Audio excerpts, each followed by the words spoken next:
Are you sitting comfortably? Page 236 of the smallpox of inoculation, keeping in mind the progress that we've made just in this past year alone because of, the plague that we have for this century so far, the first part. I think you'd be proud of us. Though no disease after it is formed baffles the powers of medicine more than the smallpox, yet more may be done beforehand to render this disease favorable than any one we know, as almost all the danger from it may be prevented by inoculation. This salutary invention has been known in Europe about half a century, but, like most other useful discoveries, it has till of late made but slow progress. It must, however, be acknowledged, to the honor of this country, that inoculation has met with a more favorable reception here than among any of our neighbors. It is still, however, far from being general, which we have reason to fear will ever be the case, so long as the practice continues in the hands of the faculty. No discovery can ever be of general utility while the practice of it is kept in the hands of the few. Had the inoculation of the smallpox been introduced as a fashion, and not as a medical discovery, or had it been practiced by the same kind of operators here as it is in those countries from whence we have had it had long ago been universal. The fears, the jealousies, the prejudices, and the opposite interests of the faculty are, and ever will be, the most effectual obstacles to the progress of any salutary discovery.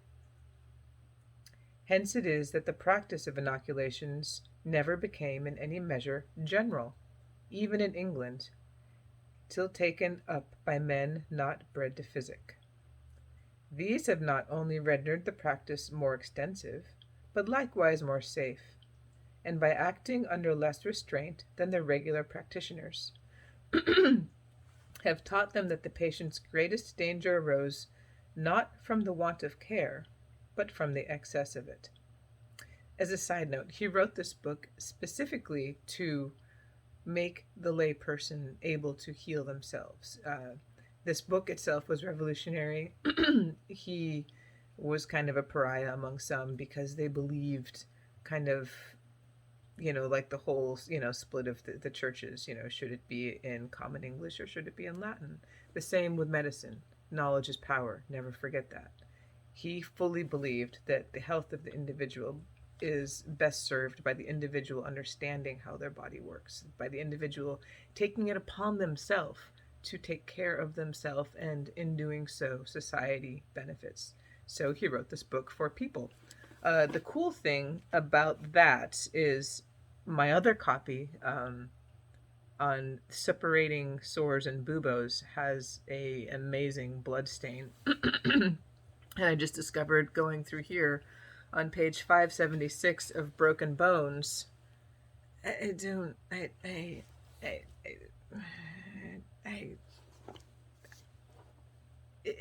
real. It's getting real. That's what that is. And we're getting distracted and lost. So, not from the want of care, but from the excess of it. See death of, King Henry, right? He had all the physicians bleeding him and giving him all of their remedies, and really that probably killed him.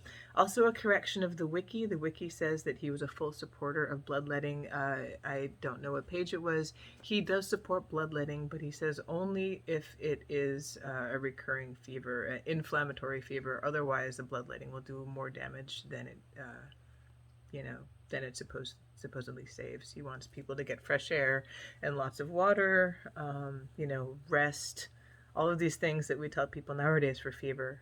He doesn't just jump to bloodletting first and foremost. So get your shit together, Wiki. I might have to look at that. Anyway, continuing.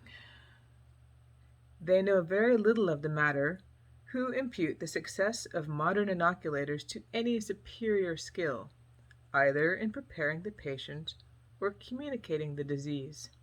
Right? It's a pox. fucking its job. Some of them, indeed, from a sordid desire of engrossing the whole practice to themselves, pretend to have extraordinary secrets of nostrums for preparing persons for inoculation, which never fail of success. But this is only a pretend calculated to blind the ignorant and inattentive. Common sense and prudence alone are sufficient both in the choice of the subject and management of the operation. Whoever is possessed of these may perform this office for his children whenever he finds it convenient, provided they be in a good state of health. This sentiment is not the result of theory, but of observation. He's big about theory and observation. That's cool. Though few physicians have had more opportunities of trying inoculation in all of its forms, so little appears to me to depend on these, generally reckoned important circumstances of preparing the body, communicating the affection by this or the other method, etc., that for several years past I have caused the parents or nurses to perform this themselves, and have found that method followed with equal success, while it is free from many inconveniences that attend the other, mainly himself having to run all the hell all over place inoculating people. So again, it's numbers. Get it out there. Don't hold this sacred. Don't hold this, as a 1%er thing.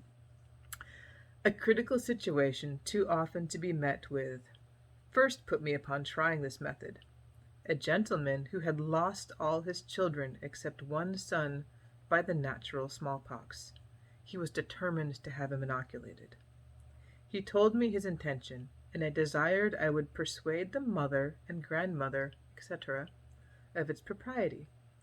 But that was impossible, fucking anti-vaxxers. They were not to be persuaded, and either could not get the better of their fears, or were determined against conviction. It was always a point with me not to perform the operation without the consent of parties concerned. I therefore advised the father, after giving his son a dose or two of rhubarb, to go to a patient who had had the pox of a good kind. He lists the numbers of kinds of poxes and fluids within the poxes, and it's not the bladders. Fascinating reading, and then to go to him and open 2 or 3 of these pustules of the good kind, taking up the matter with a little cotton, and as soon as he came home to take his son apart, and to give his arm a slight scratch away from the anti-vaxxers, to take his son apart, and to give his arm a slight scratch with a pin, afterwards to rub the place well with the cotton, and take no further notice of it. Didn't do it, didn't see it. All of this he punctually performed, and at the usual period the smallpox made their appearance, which were of an exceedingly good kind, and so mild as not to confine the boy an hour to his bed. None of the other relations knew, but the disease had come in its natural way till the patient was well. We do not propose this as the only method in which the smallpox can be communicated. Experience teaches us that it may be done various ways with equal success. In Turkey, from whence we learned the practice, the women communicate the disease to children by opening a bit of the skin with a needle and putting into the wound a little matter taken from a ripe pustule. On the coast of Barbary, they pass a thread wet with the matter through the skin, between the thumb and forefinger. And in Europe, inoculation is generally performed by making a small incision through the cuticle of the arm or leg with a lancet, and applying a bit of thread wet with the matter upon the wound, which is covered with a piece of sticking plaster, and kept on for 2 or 3 days. Some of the people in England who make a trade of inoculation only open one of the ripe pustules with a lancet, and while it is wet with the matter, make a slight incision in the arm of the person to whom they want to communicate the disease. Afterwards they close up the wound and leave it without any other dressing. It is likewise done with a lancet covered with dry matter, but this is less certain. Get fresh pustules, if at all possible.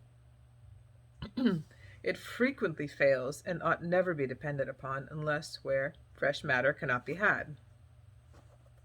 Indeed, if fresh matter be applied long enough to the skin, there is no occasion for any wound at all. Let a bit of thread about half an inch long, are you taking notes? Let a bit of thread about half an inch long, wet with the matter, be immediately applied to the arm, midway between the shoulder and elbow, and covered with a piece of the common sticking plaster, and kept on for 8 or 10 days. This will seldom fail to communicate the disease. We mention this method because many people are afraid of a wound, and doubtless the more easy the operation can be performed, it has the greater chance to become general. See, he's all about getting it out there. Some people imagine that the discharge from a wound lessens the eruption, but there is no great stress to be laid upon this notion. Besides, deep wounds often ulcerate and become troublesome. We do not find that inoculation is at all considered as a medical operation in those countries from whence we learned it. In Turkey it is performed by the women, and in the East Indies by the Brahmins or priests. In this country the custom is still in its infancy. We make no doubt, however, but it will soon become so familiar that parents will think no more of inoculating their children than at present they do of giving them a dose of physic. Listen up to this part. No set of men have it so much in their power to render the practice of inoculation general as the clergy. The greatest opposition to it is still arising from some scruples of conscience, which they alone can remove. We would recommend it to them not only to endeavor to remove the religious objections which weak minds have to this salutary practice, but to enjoin it as a duty, and to point out the danger of neglecting to make use of a mean which Providence has put in our power for saving the lives of our offspring. Surely such parents as wilfully neglect the means of saving their children's lives are as guilty as those who put them to death. We wish this matter were duly weighed. Bro's seen some shit. He's fed up. 40 kids in a room stuck together. I'd be pissed too. No one is more ready to make allowances for human weakness and religious prejudices, yet I cannot help recommending it in the warmest manner to parents to consider how great an injury they do to their children by neglecting to give them this disease in an early period of life. And then he goes on about name dropping Dr. Mackenzie. But there we go. I want to do 10 minutes. We're now 13. So the more cool stuff I find in this book, I'll definitely share it because, knowledge is power and science is cool. And he sounds like a pretty fun dude. So be safe. Be well. Bye.